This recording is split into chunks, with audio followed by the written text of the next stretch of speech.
Hello, everybody, and thank you so much for joining us today. My name is Jonah. I'm from Discover, and today we're going to be talking to Roman about 3D design and building your business around it. Roman, how you doing today? Yeah, thank you. I'm doing fine. How are you? Yeah, I'm doing great. Thank you. Pleasure to have you here. Excited to dive in. And before we get going, I just want to make sure everyone's in the right place, knows how this is going to go down, feeling comfortable. So please hop in the chat if you're here. Let us know if you can hear and see us all right. If you're watching the replay, hop in those comments. Let us know how everything is grooving on your end. Feel free to call out where you're tuning in from, something you're excited to learn, maybe how you heard about Discover or how you heard about Polygon Runway or Roman. We love hearing all of that.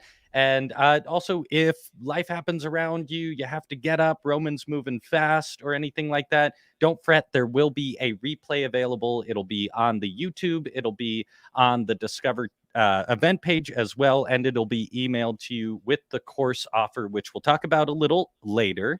And if you have any questions, please pop them in the comments. We're going to try and answer them during the actual example part of Roman's presentation where he's working in the 3D software. And if we don't get to them right away, we're not ignoring you. We've also set aside some time at the end for a proper Q&A, so we'll get to all those questions there if we don't when they come up.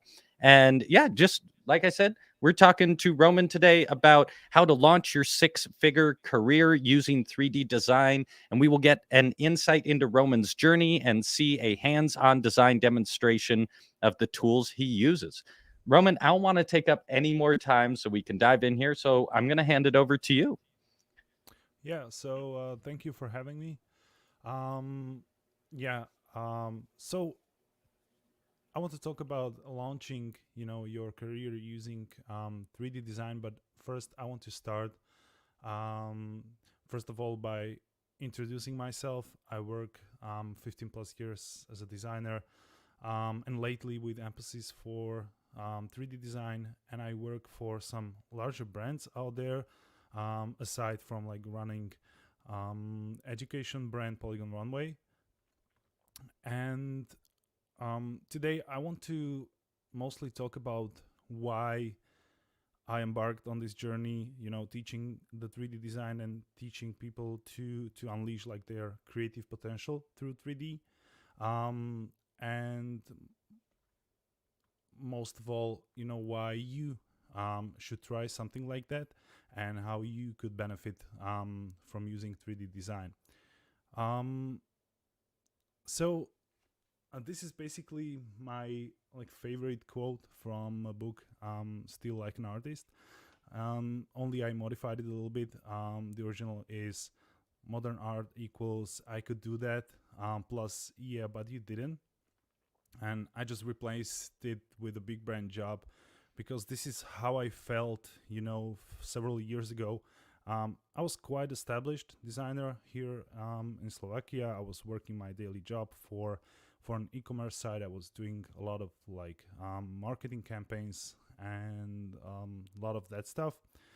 And I had some like side hustle jobs, so I would sometimes serve local brands mostly, but it didn't like felt right. And sometimes when I saw like these super campaigns for, I don't know, like Nike and big brands, there were times when I felt like, yeah, I could do that, why I'm not doing something like this, or for example, when some big brand launches their new logo or rebrand, there are a lot of designers talking about, how it's done and how much they paid for it and how anybody could do that basically. And I think this quote applies to that perfectly because where's the difference between us, and the designer who gets to work on that job we would like to get for ourselves? And yeah, the main reason is because they're out there. The world knows their work, um, and they probably committed years and years of work to get discovered by these big brands. There's a lot of work behind, even the simplest logos out there. um, or any campaign, there is development, R&D, and ideation process behind that. So it's only the surface we see, and there's a lot of work behind, but not only the work on the particular campaign, but the work leading up to that career point where you are able to, get hired for a job like this. And as I said, I was doing quite okay locally, but I felt like there was something missing, and I came across this ebook talking about like building your audience. It was through the Rebel site, but basically it applied to a whole lot of another platforms. Um, so yeah, I got intrigued by the idea of building an audience for myself, to connect with people who would like the work that I'm doing, who would like some of the artworks I can produce, and basically that should ultimately lead to ability to connect with that audience, to offer them either services or products or something like that. So I kind of challenged myself to create every day, um, basically just to sit down every day for a couple of hours, um, or whatever time I had at my disposal, and sharing one artwork per day. And I set myself to do this for 6 months, and I said to myself that I would do this for 6 months, no matter what, and then I would like reevaluate and see if it had any impact either on me, my career, or if I was actually able to build some audience. And I choose 3D design, and I will get to that a little bit later. So I was posting every day, even if there was a vacation coming up, I would prepare several shots in advance and then post them on regular basis. Either I scheduled them or posted them somewhere looking for the internet in some remote location, whatever. So I was really keeping that schedule, and I never missed one day. Um, and basically, that changed my life, I would say. Everything went upside down after that, and of course, it wasn't like sudden that suddenly I would be like um, this designer rock star or anything. It was all gradual, even after that challenge. And after 6 months, I reevaluated, and I kind of dialed down on that effort. I wanted to focus more on some details. So I would adjust my posting schedule to 2 works per week and stuff like that. And people started to inquire about some of the techniques I was doing, and that's why I started teaching, basically creating YouTube videos and stuff. So that changed my schedule a little bit, but I never stopped since then. Every week there's new artwork for me, and I share process videos and stuff like that. So it was all gradual, but it showed some results immediately. Even during these like 6 months, I was able to get some work inquiries from abroad, which was a new thing for me, and I was able to do some jobs.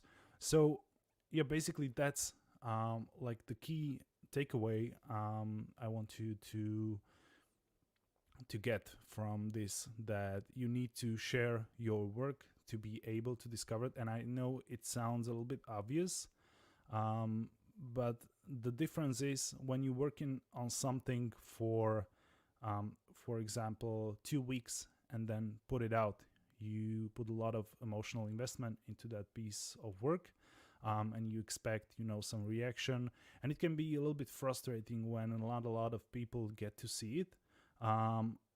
But on the other hand, I was able during these 14 days put up 14 different works, which I forgot about 10 of them.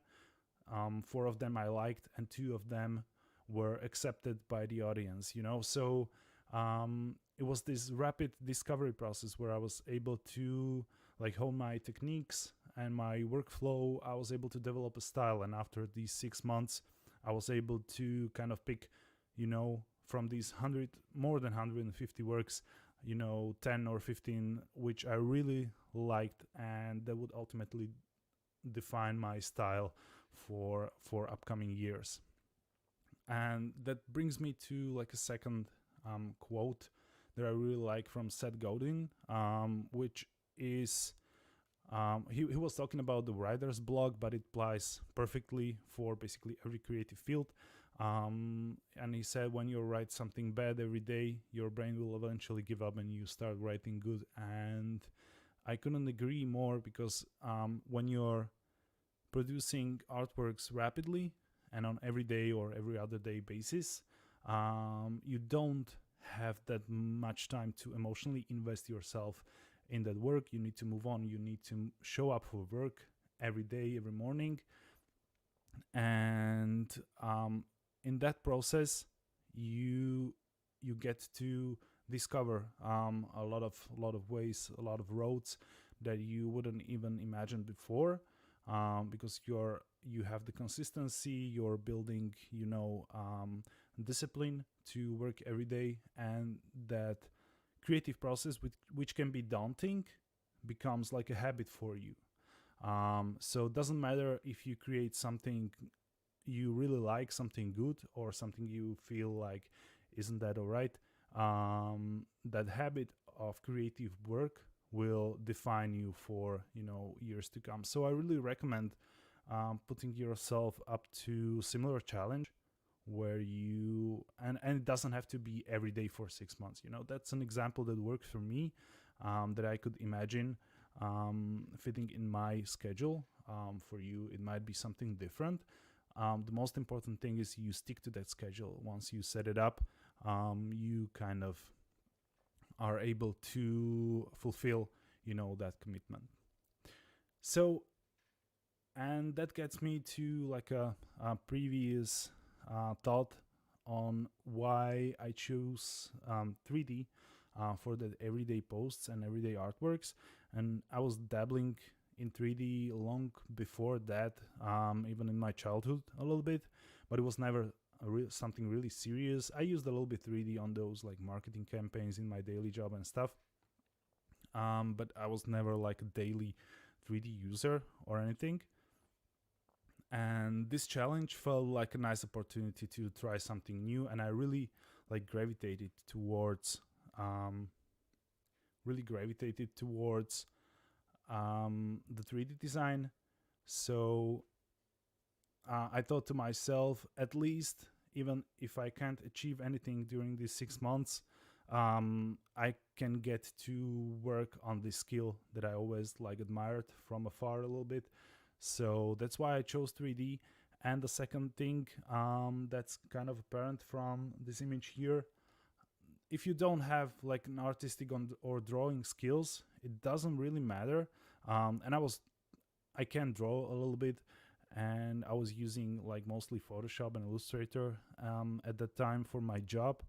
But if you have some idea, it's really easy in 3D to get it like to manifest that idea into some pretty picture, some render. And I don't mean easy like 3D software is easy. 3D software can be like a most difficult thing out there when you go into details, when you try to create like visual effects for movies and like detailed 3D characters for games. But it doesn't have to be about that. Once you kind of get the grip of the basics of the 3D software, and once you're able to work even with like cubes and blocks and a really simple geometry, like you can see here, you can take that really simple idea that you couldn't draw very very well, and you can translate it into something that looks good, that can look good even on a website as an illustration or something. The 3D software can do a lot of work for you in terms of like shading, colors, and stuff. If you look at the chicken right here, for example, there are 3 different shades of orange there that you would have to manually create in Illustrator. This is something that 3D software does for you. It does the shading. You just set up from which way the light is coming, and the rest is taken care of. So in this way, I think 3D software can be very easy to express your ideas, even if you are not like artistic person who draws. So, and the next thing, 3D was becoming really trendy at the time, and it still is, but it goes way deeper than that, in my opinion. So apart these things, like I said, visual effects, game, architecture, visualizations. There's a lot of like 3D illustrations for websites, which is a lot of inquiries I get in my inbox are this kind of job. 3D product animation. There's a lot for content design for websites, social media, and stuff like that. And there's really a lot you can do using 3D software, and really a lot there is done out there using 3D software, and you might not even notice it at the first glance. And then there is like real-time prototypes. There's AR, VR, which is still like in the R&D stage. There's not been like a mass adoption of this technology yet, but this is upcoming. And if you like caught the recent news about metaverse and Facebook rebranding to Meta, and if you watch the Mark Zuckerberg's presentation of the metaverse, you could actually see that one of their visions is to be able to 3D creators to actually create models and pieces for the metaverse that other users could buy and trade and use in the metaverse and stuff. So I think there's quite a lot out there for 3D designer to dabble in. And I have some examples here, like for the website illustrations, apart from like these hero images that you can see when you first visit the site, it can go deeper because there's some content design that needs to be made, 404 pages, empty states, little illustrations in between the articles and stuff like that, little elements. So it can be pretty deep in terms of illustration itself. So if you for example just take the 3D software and say I will create this really blocky stylized type of illustrations, and I will put my creative thoughts into making them unique, even though simple, you can build a career even around that, and produce just the website illustration. Of course, it will take some time to build up that audience, but the way it happens, and the way it happened for me as well, after I was like 3 years into that production, basically brands started reaching out to me based on the works I put up there. So I have like 500 plus images on the web now, and the way it happens is basically, and I had interesting call last week. I'm under NDA, so I can't talk specifics, but basically this big brand was talking about a musical artist, to create some product with them, and they were talking about visual style, and they were creating mood boards for that. And one of the images on the mood board was from me. They just happened, they just came across it on Google Images or something, or Pinterest. They included it in the mood board, and the artist choose that image in particular, like I like the most, this best represents my idea. So they basically just reached out to me if I want to make it. There weren't any talks about like the pricing, and stuff like that. They offered a budget, and they wanted me to make it because that's easiest way for them to fulfill the needs of that product they were going to make based off that mood boards. So this is how it happens, and this is how it can happen for you if you're like year, 2 years, 3 years into sharing your work, building your audience. Of course, you need a little bit of a learning curve. Of course, don't like put out the same stuff every day expecting different results. If it doesn't work, you need to change something, of course. So listen to feedback as well. Try to, improve on your skills and stuff like that. um, and of course, there's like auxiliary content that can be created with 3D, as I said, for the website design, infographics, um, and these little micro interactions and Easter eggs and stuff like that, or typographical layouts for social media. And of course, there is a product design, which is heavy on the 3D. So whether it's like presentation for product in the e-commerce, or presentation of some like cutting edge technology, 3D is there. And this is basically my favorite thing to do in 3D. These like user interface prototypes, but these are like for advanced apps, HMIs and stuff like that. On the bottom left, those are actually screenshots from the R&D work that I've done with Waze navigation app, for the 3D cars in an app. And actually today, if you download Waze navigation and change your default arrow into some 3D cars, there are some of those now. These are from this cooperation. So again, there are a lot of interesting things to do with 3D, um, on multiple levels of skill. So as I said, if you decide that, okay, this style is good enough for me, I can create these really cubic designs or low poly designs, and this is enough for me to express my ideas. You can go with that. You can try to post them every day, on social media, on Instagram or something, and try to build that audience, try to get some followers, but not for the sake of follower count, but for the sake of creating like real relationship with people who admire your work or who like it in some way. So right now I would probably like to jump into Blender, which is my tool that I use every day for creating 3D design. It's open source, and I think it's best on the market. It's on par with like professional 3D suites, um, and I don't think even this is a fair comparison, because Blender is a professional 3D suite by at this point. Like a lot of big studios, big brands are using it, even though it's open source. So you can just grab it for yourself for free, and start creating. So I will now go ahead and fire up Blender, and I will stop my screen sharing.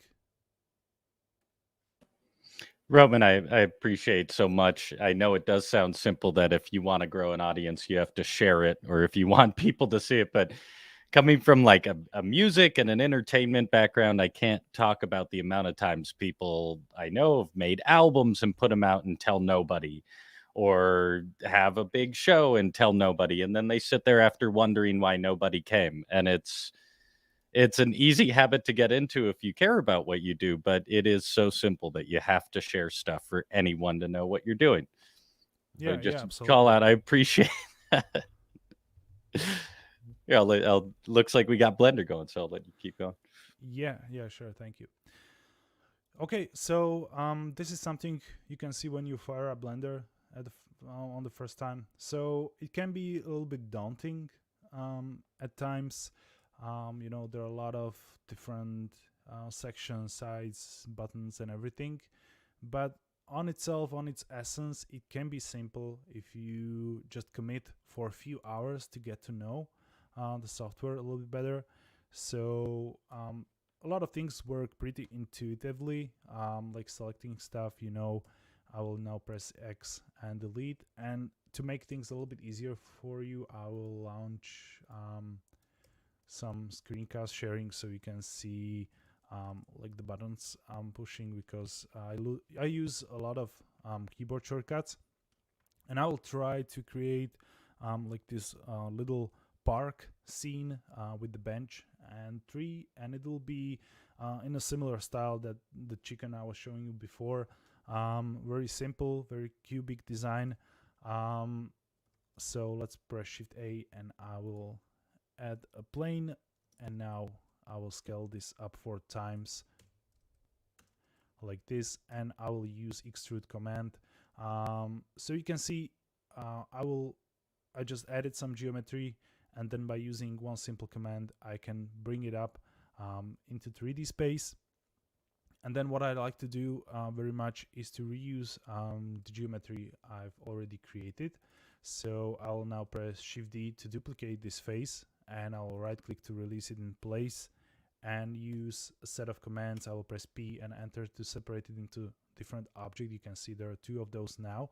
So what I've done is to use that top plane from the first object to create a new object that I can extrude again and create another layer for the scene. And I will do this once again. So I'll press Shift D, right click, and P enter to separate. And now I can grab this edge on the side and just push it towards the middle here and extrude once more.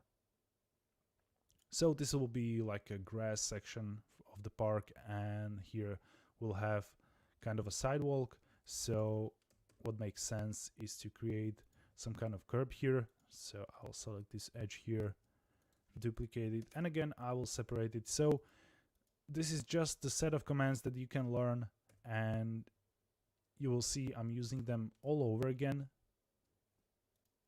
And this was some creating a new geometry by cutting with Ctrl R, and I can bevel this to create these gaps, delete the faces in between, and we have a little curve here in place.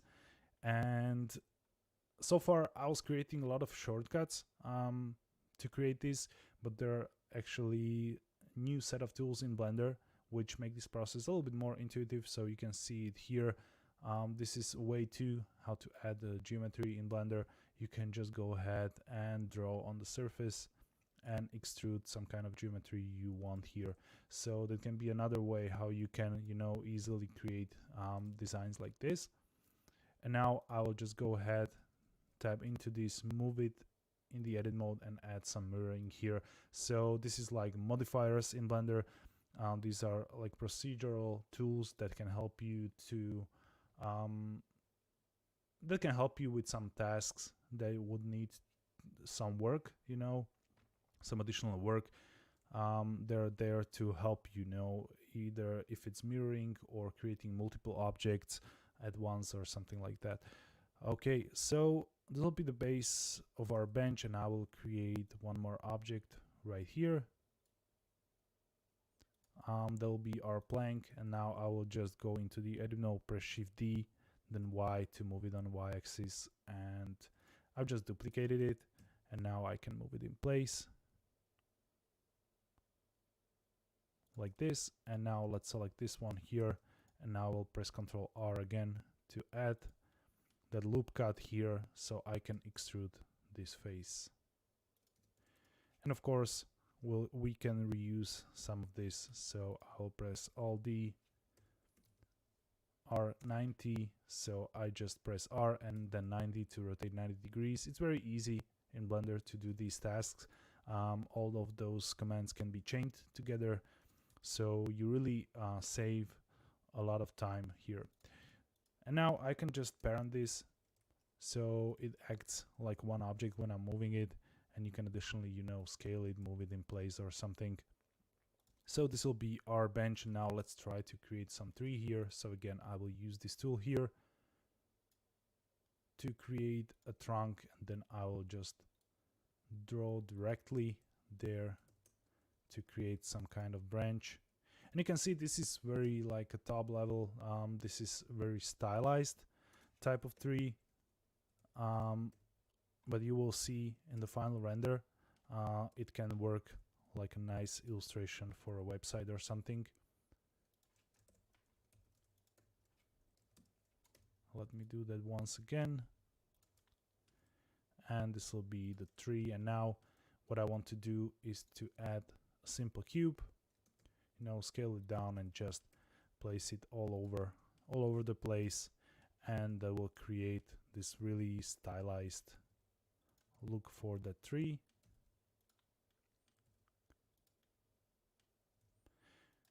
And as I said before, if, for example, you really want to build some audience and you have these ideas in your mind, this can be a way to go.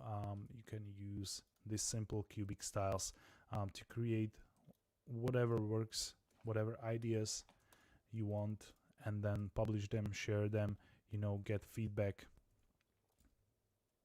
from people, and maybe it will take you on a journey you never imagined. So you should definitely try it. Okay, I will unparent this and create some kind of brush here, and again, this will be very simple. I'm just moving blocks here and kind of goofing around.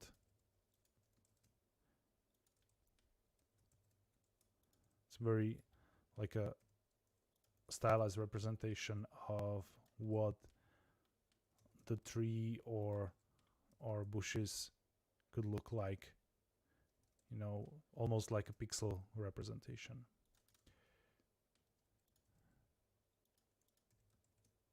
Okay, I think this looks fine, and now we can create some kind of lamp here. So with shift right click, I'm just moving the cursor around. That's the cursor where new objects get placed. So I'll create a plane here, and again I will just use the extrusion tool. So nothing especially new here apart from this inset tool, which I'm doing with I. And let's create some lamppost. Okay,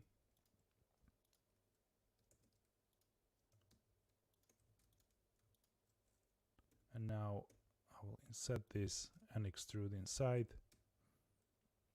and we got ourselves some lamp. Now I want to update proportions a little bit, make it smaller.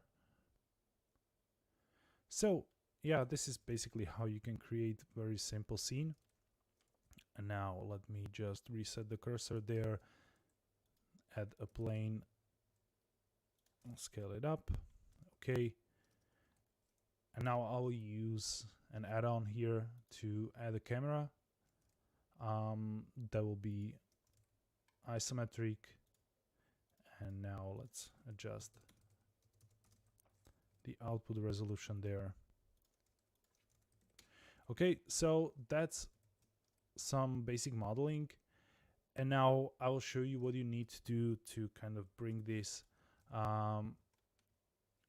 into the render.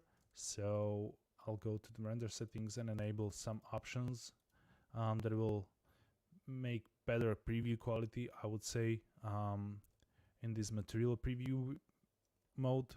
But then I want to switch to cycles for the rendering, and this is a little bit technical here, but only thing you need are like a few good lessons on how to use the software, and you should be fine. And now let me choose color for the background. So I'll create a material for it. Material is basically like a representation of what the object is made of, and the color is like one thing wrapped inside, apart from different attributes like roughness of the material, whether it's metallic or not. So let me create some background color here, something violet, maybe some brown color for the ground. Let's set up a pavement here and grass.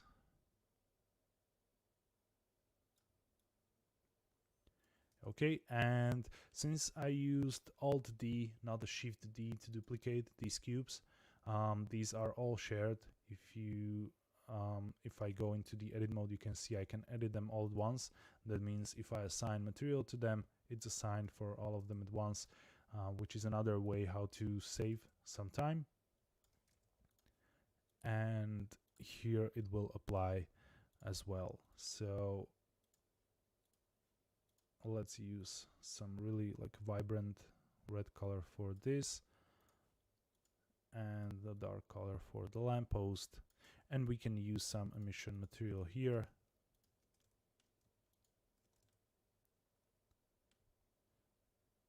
Okay, and I'll switch this to emission, assign, and let's bring it up a notch, maybe adjust the color. And this is another type of material which doesn't have like a roughness, doesn't represent material, it's just emissive material, so basically just emits light into the space around, which doesn't work in the EV engine, which we are now using for the previews. But if I switch to the render view, you can see if I ramp this up, it will actually shine some light around. So this is actually the render preview, the ray tracing preview. And here we can continue our work because right now we have our geometry in place and it looked all fine, but if we just render it out like this, it will fall flat a little bit. You can see it's not very interesting, it's not very attractive piece of graphic. And the main difference between like a good and bad artwork, 3D artwork, is lighting. So even if you do everything in the modeling stage, model all the details and really get the proportions right and everything, if you can't do the lighting part, then your image can fall flat. So this is something I put strong emphasis on, and in my courses, that's why I created the course in a way that there are different projects that you go through, and each project has a different lighting setup, and I explain how you can actually get most out of that project and translate it into your work in terms of lighting. So first thing I really put a strong emphasis on is to add some strong area light that will shine, from the back. That will create some backlight.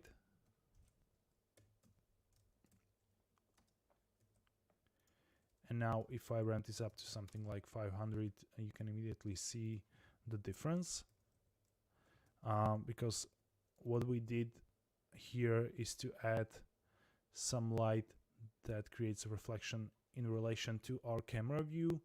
So all the objects are better defined. You can see these lighter parts here, the shadows, and everything gets a little bit better defined.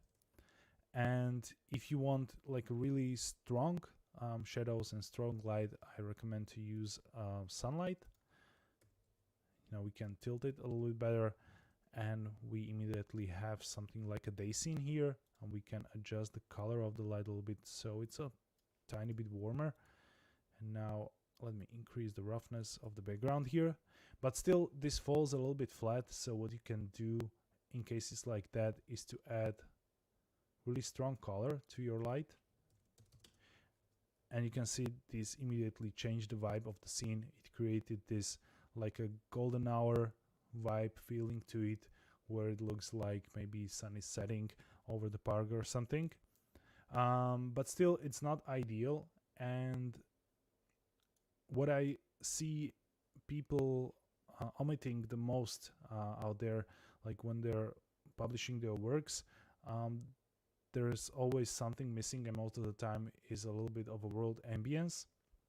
And it's really important not to skip this part, because this can help you to blend the colors together a little bit better. So there's an actually place where you can adjust the brightness of the world around your scene and the color as well. And you will see immediately as I start adding the color, it will fill the shadows and it will basically affect the colors, but it will affect all the colors in the same way. So that's what I mean when I'm talking about blending, where you kind of get this coat of color over your scene, and this immediately looks a little bit different.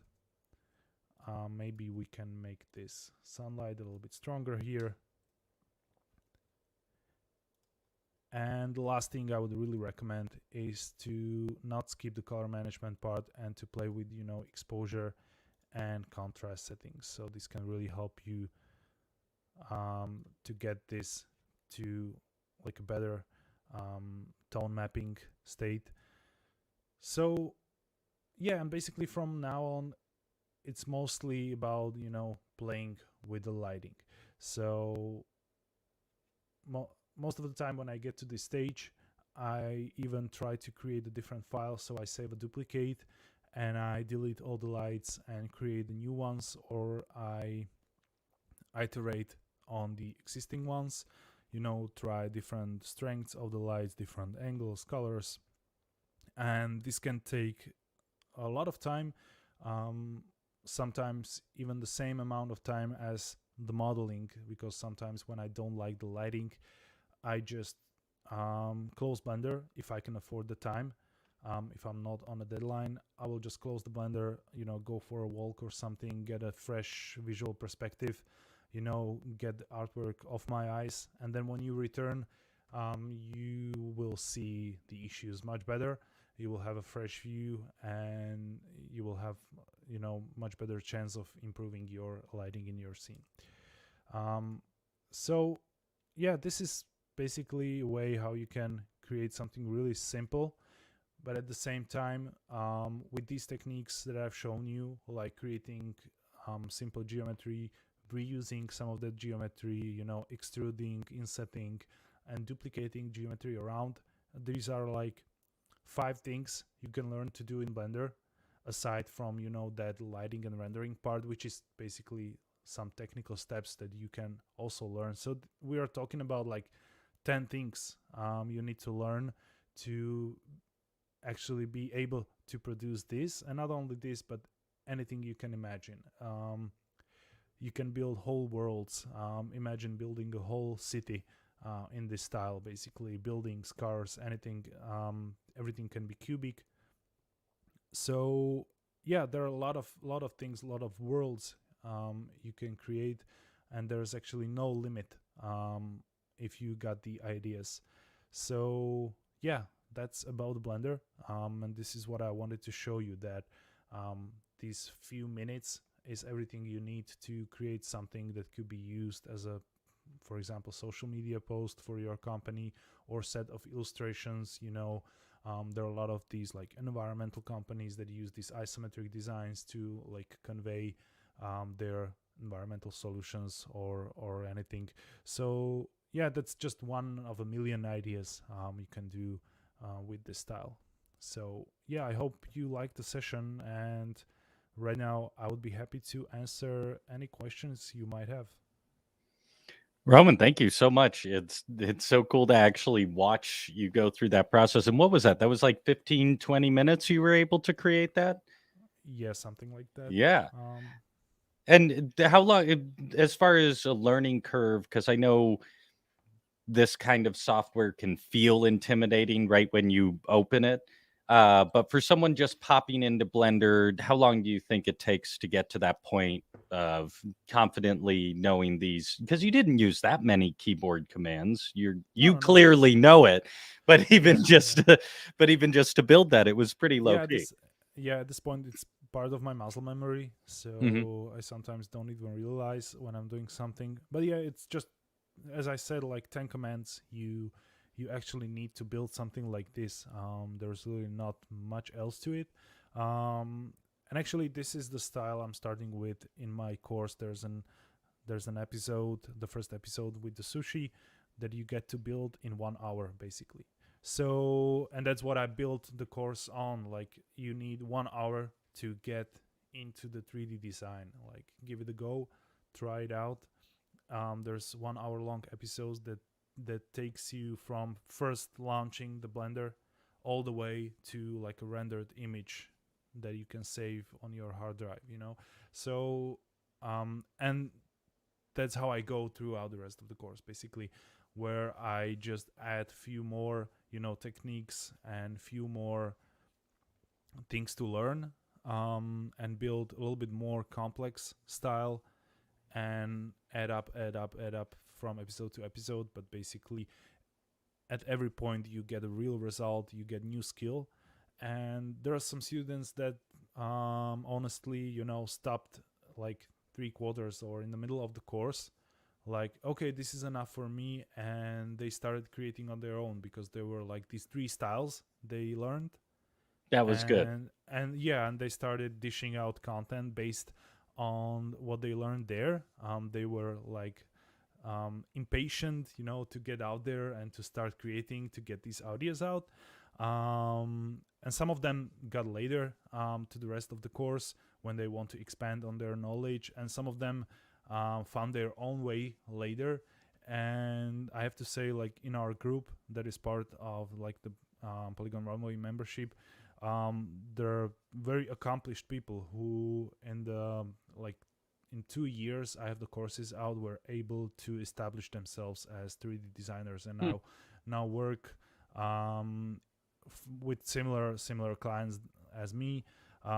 We even work together with some clients. Oh, So that's fun. yeah, we have this little like a 3D family there going on. So yeah. Well, and so real quick for everyone watching, the links for the course, they're pinned in the comments, they're in the description, they'll be emailed to you along with the replay. And there's $100 discount if you buy in the next week. So it's a good time to take advantage of that. And the course is only $297 with that discount. And I did want to ask a couple questions about the course, and then a couple questions just in general about 3D art. And anyone here, please feel free. We have a few more minutes with Roman, so drop your questions in the chat there. But with the course, do you get into any of the business or the social media aspect, or is it really just about learning the software and design? No, so the course is basically just about learning the Hmm. Blender, getting to express yourself creatively. So I talk about like composition and stuff like that, resources you can go for when you're a little bit more advanced and you're looking for a way to express yourself. Um, but the thing you're mentioning, the business side of things and stuff, there's a group we have, as I mentioned before, and that's basically a place where the other stuff happens. So whether it's like a feedback on your progress or on your new works that you create, and it can be like a nice bootstrapping ground for launching something like I did for that social media journey. If you like don't feel confident sharing out there, it might be a little bit easier for you to share in this smaller, few hundred of people group. And then of course, I'm visiting on a regular basis and answering questions there. So if someone has a business questions, it just pops up there, and the others answer as well. So yeah, the like a business and journey side of things are covered within the group, and the course is specifically focused on getting know Blender and Right. express yourself creatively. Right. But you do get access to a community. It sounds like Yeah, that's really valuable to have that. Yeah. yeah.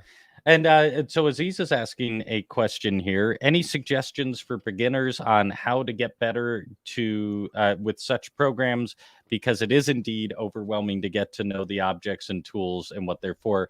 Aziz, I can say I'm sure one recommendation is to take the course, but outside of the course itself, for people beginning, how did you get started? Did you take a course like this? Did you just dive in and Yeah. get your hands dirty, or what's the Yeah, best way to so get? it's a little bit more complicated with me because, as I said during the presentation, I was dabbling into 3D even as a child with like Mm, first 3D studio versions and stuff like that. Later, I was working with Cinema, which had like paper guide how to I start. remember cinema. Yeah, I yeah. didn't even have internet connection back then. It was like Cinema version 6 or something. So I gradually kind of built this knowledge of what 3D is, what tools are there, and once you kind of have this basic knowledge, it's very similar from software to software. So the things you learn in Blender are very applicable to other softwares as well. Just the buttons and names might be different, but it's the same thing basically. So yeah, absolutely. I strongly recommend the course. There's an even option to try it for free, and there's 30-day refund period. So there's really like nothing to lose basically if you try it out, give it a go and give it a spin. Try that 1 hour episode if it works for you, if my style of teaching works for you, because that might be different for every person. So yeah, just launch Blender and give it a go, with some course for beginners. That's the best way to start. Love it.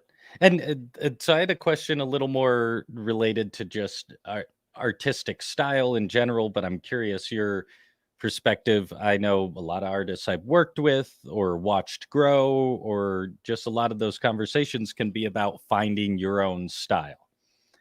And I tend to see that the people who just output over time develop a style. But do you have any recommendations for that? Should you worry about your style right away? How do you go about mm, developing your I unique voice Yeah, within the 3D world? I don't think so. Like, people shouldn't worry about style, especially in the beginning. That can be frustrating because Hmm.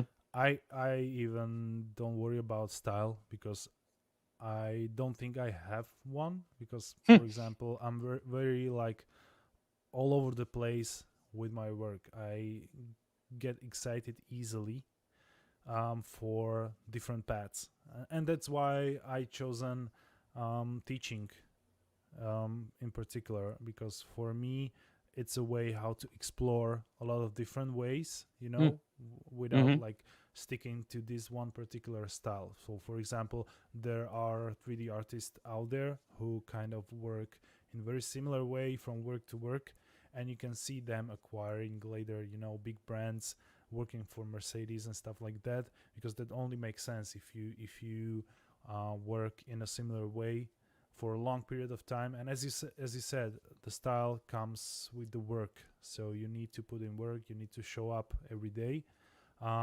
and after hundreds of work, you will eventually, find something that either you feel comfortable in, and at the same time you will see the audience respond to that in a way, that's good for you. So yeah, definitely just put out that work and the style will come. It's not, I think it's not something to ponder about. Like, Mm. it will come. And if not, don't worry about that either, because you might be the type of person as I am, where one day I want to create this really low poly stylized image, like you see here on the background behind me, or this next day I wake up and I want to like create a cartoon character, Mm. because that's just how I am. So you kind of need to know yourself, and the best way to do that is, again, like, put that work out there, because you will never find out if you don't try, creating in volume. You won't find your style producing 5 or 10 artworks. Right. I appreciate that so much. Well, we have to wrap up for time here, but I wanted to thank you, Roman, for sharing, and everyone who's been in the chat. If you're watching the replay, please pop in the comments. Let us know something you learned, what you think. We do come back and love to hear what you all are thinking about these events. And if you enjoyed yourself today, please like and subscribe to the Discover YouTube channel. We're consistently trying to bring creators, entrepreneurs, thinkers, and artists like Roman out here to teach us more about the business and the artistic side, everything we can to get better at these things we want to tackle. It's a new year. We're all trying to tackle these new hobbies all the way through businesses in every way we can. And before we wrap up, Roman, I like always asking kind of an actionable question to wrap up the event. For someone who wants to get into this, maybe they know the software a little bit, but they're really trying to hone in and get proficient in it. Do you have like a daily practice or a recommendation, something people can do every day to chip away. I know working in the software is a good idea, but something more specific, if you just have like a practice you do or something, even if it's just eat a banana every day to get ready. Like, what's the Yeah, yeah. So, do you mean like a habit yeah, to get into work every day, exactly. to Either a motivate habit, yourself? yeah, either a habit to motivate yourself or an actual habit within the software just to get going and be progressing. Oh yeah. So it's very individual, I guess. Um, but you kind of need to have a goal in mind. I think whether so no matter if you need to meditate in the morning or eat a banana, you kind of have to have a reason to sit behind that screen and create something every day. So for me, the reason was I really wanted to see if I will be able to create that audience, to get people to follow me, to see my work. So that was my ultimate goal. I had my deadline. I had my 6 months. So that's why I was able to show up. And the moment you have that goal and you get that you can get excited for, it really doesn't matter if you like meditate or not in the morning, because you know you need to show up. So you will have bad days, you will get sick, you will have different things come up in your life. So it's important to have that goal. And for everybody this can be different, so either you challenge yourself or you can get yourself challenged by all of the challenges that are out there. Basically, for example, now it was like a sculpt January. In October it's Inktober, which kind of bled already into all those different industries where in the beginning it was about drawing, and sketching, doodling. Now the 3D artists take part in this challenge, simply because it's different theme for every day for 30 days. So that's something to begin with. So go ahead, Google up some 3D artist challenge. Most of the time these are like 28 or 30-day challenges that you can take part. There's different theme for every day, and you are kind of forced to create something, so you don't need to sit and think about what you will create. So that's a great way to improve your skill. That's awesome. And where can people find you, Roman, if they want to look at your art or reach out? Where's the best place? Yeah, so you can find me as Polygon Runway almost everywhere. So either on YouTube/Polygon Runway or Instagram/Polygon Runway. These are my largest channels. And then you can find me on Twitter, on TikTok, even on LinkedIn, basically everywhere. So yeah, I will be happy to see you in my comment section somewhere. Love it. Love it. Well, thank you again, Roman, so much for sharing your time and giving us such a cool demonstration. I can't express how rad it is to actually see it happening. And holy heck, has Blender come a long way since I was messing with it in high school. It is. Yeah, you should give it a go, I think. I have the page up to download it after this. I think I'm going to get in there and mess around again. But yeah, That's thank you great. so much again, and we appreciate you. Hope to have you back. Have a wonderful day, and for everyone watching, thank you so much for joining us. It's been a pleasure, and we'll see you all soon. Yeah, thank you for having me, and have a wonderful day, everyone. You as well. See you later, Roman. Bye.